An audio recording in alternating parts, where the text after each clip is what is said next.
పెళ్లి తర్వాత కూడా నయనతార సత్తా చాటుతోంది. వరుస సూపర్ హిట్లతో దూసుకుపోతుంది. తమిళంతో పాటు ఇతర భాషల్లో కూడా సినిమాలు చేస్తుంది. తాజాగా ఆమె అన్నపూరణి అనే మూవీతో ప్రేక్షకులను పలకరించింది. ఈ సినిమా డిసెంబర్ 1వ తేదీన థియేటర్లో విడుదలైంది. చిత్రానికి మంచి స్పందన కూడా వచ్చింది. దాదాపు నెల రోజుల తర్వాత అన్నపూరణి ఓటీటీ ప్లాట్ఫామ్లోకి వచ్చింది. అయితే ప్రముఖ ఓటీటీ ప్లాట్ఫామ్ నెట్ఫ్లిక్స్లో స్ట్రీమింగ్ అవుతూ వచ్చిన ఈ మూవీ లీగల్ సమస్యల్లో చిక్కుకుంది.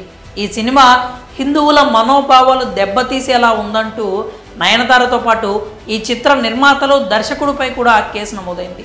దీంతో నెట్ఫ్లిక్స్ సినిమా స్ట్రీమింగ్ను ఆపేసింది. అభ్యంతరకరంగా ఉన్న సన్నివేశాలు ఎడిట్ చేసిన తర్వాత చిత్రం మళ్ళీ స్ట్రీమింగ్ అయ్యే అవకాశం కనిపిస్తోంది. ఇక ఈ సినిమా నిర్మించిన జీ స్టూడియోస్ కూడా ఈ వివాదంపై స్పందించింది.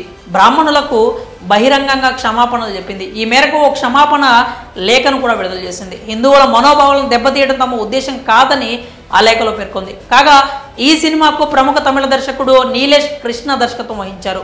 జై సత్యరాజ్, అచ్యుత్ కుమార్, కెఎస్ రవికుమార్ తదితరులు కీలక పాత్రలో నటించారు. జీ స్టూడియోస్, నాద స్టూడియోస్, టైడెంట్ ఆర్ట్స్ సంయుక్తంగా ఈ చిత్రాన్ని నిర్మించాయి.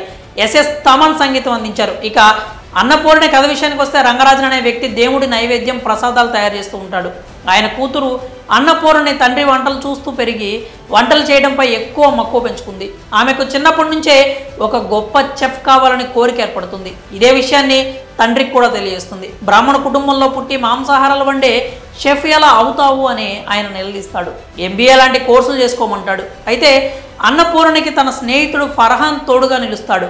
ఎంబీఏ, షెఫ్ 2 కోర్సులు ఉండే ఒక కళాశాలలో షెఫ్ కోర్సులో చేరుతుంది. అయితే కొన్ని సన్నివేశాలు హిందువుల మనోభావాలు దెబ్బతీసే విధంగా ఉండడంతో మూవీ స్ట్రీమింగ్ నిలిపేశారు. మరి దీనిపై మీ అభిప్రాయాలు ఏంటో కామెంట్స్ రూపంలో తెలియజేయండి.